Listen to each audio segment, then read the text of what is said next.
நமக்கு கிடைக்காத ஒரு புல்ல வேற யாருக்கும் கிடைக்கவும் கூடாது, நல்லாவும் இருக்கக்கூடாதுன்னு நினைக்கிற ஒரு விஷயத்த காதல்னு எப்படி ஏத்துக்கிறதுன்னு தாங்க தெரியல. கொஞ்ச நாளைக்கு முன்னாடி நுங்கம்பாக்கம் ரயில்வே ஸ்டேஷன்ல சுவாதி படுகொலை உங்களுக்கு தெரிஞ்சிருக்கும். ராம்குமார் அதுக்கப்புறம் ஜெயில வந்து தற்கொலை அப்படின்னு சொல்லி கேஸ் எல்லாம் முடிச்சிட்டாங்க. இந்த ஒரு நேரத்துல என்ன நடந்திருக்கு அப்படின்னா, பெருங்குளத்தூர் பஸ் ஸ்டாண்ட்ல வந்து ஒரு கொலை நடந்திருக்கு. இறந்து போன பொண்ணு பேரு சோனியா, 23 வயசு, நெடுங்குன்றத்துல வந்து கருமாரியம்மன் கோயில் தெருவுல இருக்காங்க.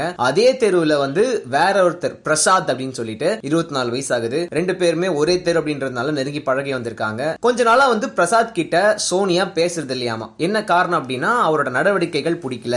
எப்பவுமே அவர் தான் பைக்ல கொண்டு வந்து விடுவாரு, கூட்டு போவார். இந்த மாதிரி விஷயங்கள் நடந்திருக்குது. 6 வருஷமா காதலிச்சிட்டு இருக்கேன், இப்ப வந்து என்னை பிடிக்கலன்னு சொல்லி சொல்றா. என்னோட காதலை ஏத்துக்கோ, வா வந்து பைக்ல ஏறு அப்படின்னு சொல்லிட்டு வாக்குவாதம் வந்து பெருங்குளத்தூர் பஸ் ஸ்டாண்ட்ல முத்தி இருக்கு. நெடுங்குன்றம் போறதுக்காக பெருங்குளத்தூர் பஸ் ஸ்டாண்ட்ல வெயிட் பண்ணிட்டு இருக்கும் போது இந்த ஒரு வாக்குவாதம் முத்துனதுல கையில இருந்த கத்தி எடுத்து சோனியா கழுத்துல வந்து பிரசாத் குத்தி இருக்காருங்க. இதுல அந்த பொண்ணு அங்கேயே மயங்கி விழுந்திருக்கு. போலீஸ்காரங்க வந்து ஹாஸ்பிட்டலுக்கு கூட்டு போற வழியே வந்து இறந்தும் போயிட்டாங்க. அங்கிருந்த மக்கள் பிரசாத்தை பிடிக்க போவ அங்கிருந்து எஸ்கேப் ஆகி பக்கத்துல இருந்த பீர்க்கங்கரணை போலீஸ் ஸ்டேஷன்ல போய் சரணடைஞ்சிருக்காரு. கொன்னதுக்கு முக்கியமான காரணம் வந்து என்ன பிடிக்கலன்னு சொல்லிட்டு வேற ஒருத்தன் கூட பேசிட்டு இருந்தா, அது எனக்கு வந்து ஏத்துக்க முடியல. என் காதல் ஏத்துக்கும்படியும் மறுபடியும் என் கூட எப்பவும் போல பேசும்படியும் நான் சொன்னேன். ஆனா அவ ஒத்துக்கல. அதனாலதான் இந்த மாதிரி நான் பண்ணேன் அப்படின்ற மாதிரி சொல்லியிருக்காரு. இன்னும் எவ்வளவு நாளுக்கு தான் இந்த மாதிரியான ஒரு விஷயங்களை மைண்ட்ல வச்சுக்கிட்டு சுத்துவாங்கன்னே தெரியலீங்க. ஒரு பொண்ணு பிடிக்கலன்னு சொன்னா அந்த பொண்ணே அசர்ற மாதிரி எழுத்து நின்று வாழ்ந்து காட்டுறது தானே முக்கியம். அந்த புள்ளையை கொலை பண்றதா முக்கியம்.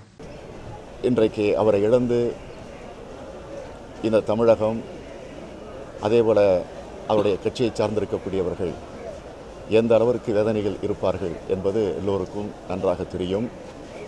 எனவே அந்த வேதனையில் குறிப்பாக நம்முடைய தலைவர் கலைஞர் அவர்களும் அதில் தங்களுடைய உணர்வை வெளிப்படுத்துகிறார்கள்.